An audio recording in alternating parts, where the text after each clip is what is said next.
Hello my friends, the last video for tonight I make at least 4 or 5 videos.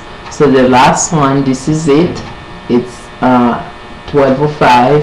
The last video that I'm making is to teach you on how to make your own wine. Okay, and this is the simplest way. I could just teach you the most complicated wine making, but I'd rather choose the easiest way. So this one is very simple. So basically what you would need your grape juice. It can be any kind, and it can be Welch or the non-brand, so whichever. So I went to whatever market Price Right. This is the Price Right brand. Okay, so and you need a bowl, 1 cup of sugar, an empty glass bottle, 1 spoon, and you need a pair of scissors, because when you need to cut your thing you need scissors. So basically this one is very easy. And last and not least, you need your yeast. This is the key ingredient to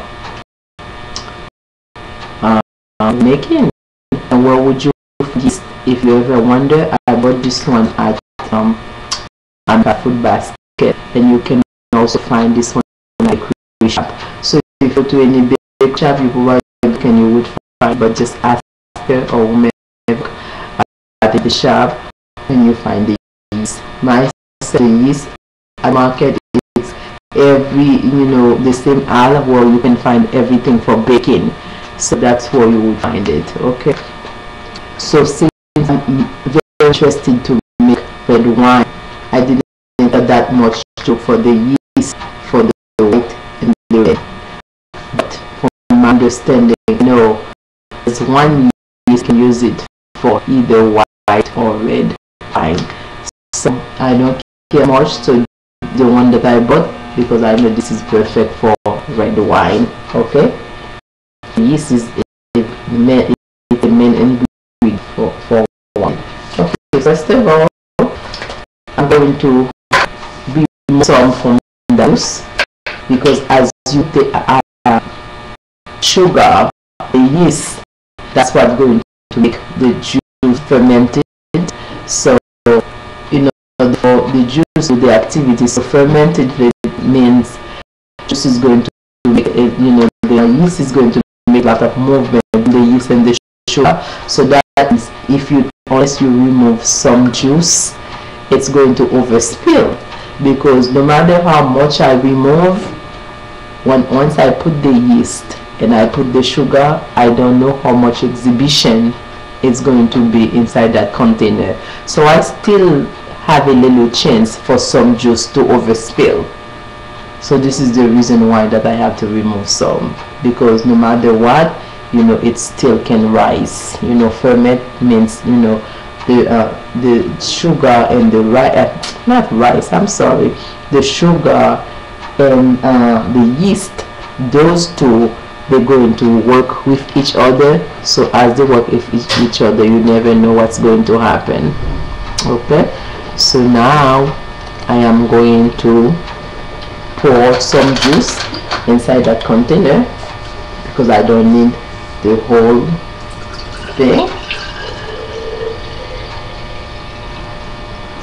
Okay, look. So I'll leave it right here. See it? Leave it right here. So now, since I don't need the leftover, I'm going to put it aside, right? And I put the container right here inside that bowl, so I don't spill too much sugar, which there's no doubt some sugar will be falling somewhere, but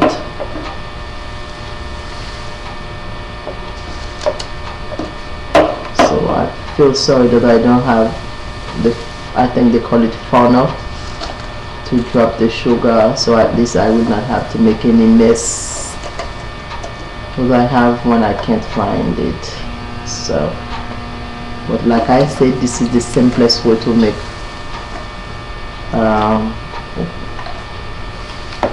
wine. and it can taste very good. So if you want to show off with your friends, you're going to a party, you know, your friend's anniversary, something like that, and you want to show them your talent, you can make your own wine. But when you make your wine, the longer it stays, the better it tastes. So if you make wine, you cannot be making wine today and want to bring the wine to your friend tomorrow. No, it's not a brilliant idea at all. So because the longer the wine stays, the better it tastes. So I realized after I put the sugar, it's still way too much. See, remember before I put the sugar, it was right here. Right after I put the sugar, rise all the way here. So now when I put the yeast, do you know how far it will go? So I have to use my blend, so I'm going to remove some more juice. So that means 1 gallon of juice, you know, that little juice, whatever, half gallon, however way you call it. So I remove that big container from it, because after I put everything, believe me, it will rise up to the top. Okay, so once I do that, the sugar needs to be dissolved. How do I dissolve it? So if I was using a container, I would have to use a spoon to stir it. So since I don't do that, remember I told you the simplest way. Any other wine making is not as simple as this one. This is the simplest way and cheapest way. So dissolve, and as you already know, it takes time for sugar to be dissolved. Sugar doesn't dissolve that's quick. Mostly if you put a lot. In my case, I put 1 cup, so I already know it's not going to be dissolved, but at least I make the effort not to let it stay, you know, sit like that without shaking it. Okay.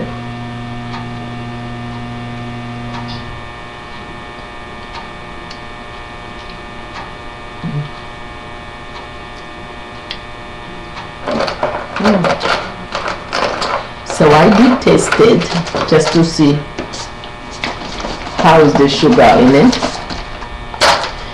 So I figure, you know, they say 20 to 24%. So I think I am very close. So I'm adding up a little bit more sugar to it, because when it tastes, if it's sour, it doesn't taste good at all. Because it makes sure when you do it, you know, the taste is wonderful. So, and on the next segment, I will come back to teach you something exquisite, you know. But this one I think can be really fun too. Like you sit down, you have your own wine. I think that's lovely. So now I'm ready for the yeast.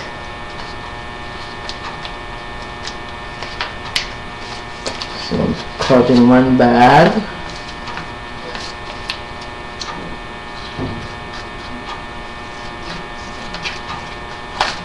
So you don't need no more than 1 bag. 1 bag is even way too much. Cut it.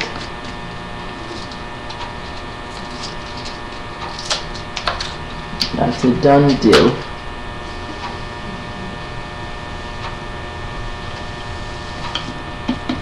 And the bag doesn't have that much in it, but it does so much to that juice. Oh, that's amazing. You know, for a little teeny tiny thing, how much it can do. So now I'm going to shake it.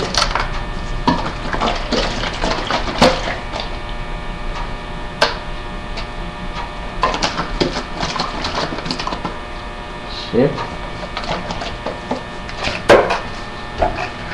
Have some more sugar. Make sure that I put some more sugar in it. That's a leftover sugar that fell right here. Okay.